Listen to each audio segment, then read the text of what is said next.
আজকে চাপাডাঙ্গা তারকেশ্বর এলাকাতেও তৃণমূল কংগ্রেসের প্রতিবাদ অবরোধ কর্মসূচি হয়েছে।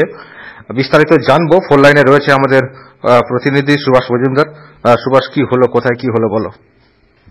একদম তোমায় প্রথমেই বলি, দেখো গতকাল রিসরায় অবরোধ হওয়ার পর আজকে হুগলি জেলা জুড়ে বিভিন্ন জায়গায় তুমি দেখো, তারকেশ্বর থেকে পুরসুর থেকে আরম্ভ করে হরিপাল থেকে আরম্ভ করে কন্যাগর থেকে আরম্ভ করে জাঙ্গিপাড়া থেকে আরম্ভ করে বিভিন্ন প্রান্তে আজকে তৃণমূলের কর্মী সমর্থকরা কিন্তু বেরিয়েছিল। কোথাও রেল অবরোধ, কোথাও বাস অবরোধ, বিভিন্ন জায়গায় তারা অবরোধে বসে এবং প্রতিবাদ জানায়। কালো ব্যাচ পরে তারা প্রতিবাদ জানায় যেভাবে রাজীব কুমারের বিষয়কে কেন্দ্র করে গোটা জেলা সহ অন্যান্য জায়গাতে উত্তাল হয়ে ওঠে। এবং তুমি জানো যে ইতিমধ্যেই ধর্ণা মঞ্চে বসেছেন রাজ্যের মুখ্যমন্ত্রী মমতা বন্দ্যোপাধ্যায়, এবং সেখানে বহু মানুষ, বহু নেতৃত্ব কিন্তু আজকে সেখানে যায়। হুগলি থেকেও মন্ত্রীদ্বয় তারাও সেখানে হাজির ছিলেন। চুচুড়ার বিধায়ক অসিত মজুমদারও সেখানে উপস্থিত ছিলেন। আমরা দেখতে পেয়েছি মানুষ মজুমদার থেকে শুরু করে বহু নেতৃত্ব কিন্তু আজকে এই কলকাতার মেট্রো চ্যানেলের কাছে তারা যান।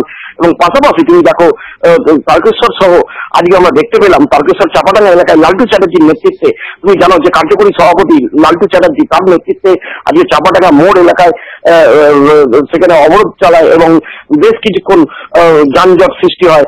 এবং পাশাপাশি তুমি দেখো 9টা থেকে 9:30টার মধ্যে তারকেশ্বর রেল অবরোধ করেন তারকেশ্বর পুরসভার ভাইস চেয়ারম্যান এবং চেয়ারম্যান দুজনকেই আজকে আমরা দেখতে পাই।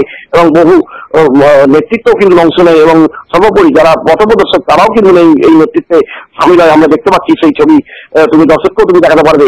এই নিয়ে একটা গোটা পরিস্থিতি কিন্তু এই বিকালের দিকেও আমরা দেখতে পেলাম তারকেশ্বর বালিগুড়ি এলাকায় অবরোধ হয়। সেখানে নেতৃত্ব দেন সুমনা ঘোষ সহ চেয়ারম্যান স্বপন সামন্ত সহ অন্যান্য উপপ্রধানকেও দেখা যায়। এই বালিগুড়ি এলাকায় 12 নম্বর রোড সেখানে অবরোধ করে দেয় এই বিকাল বেলায়। আমরা এই ছবিও কিন্তু তুলে ধরতে পেরেছি। শফিকুল্লাহ। ওকে, অসংখ্য ধন্যবাদ সুভাষ মজুমদার আমার সঙ্গে এতক্ষণ ফোন লাইনে ছিল।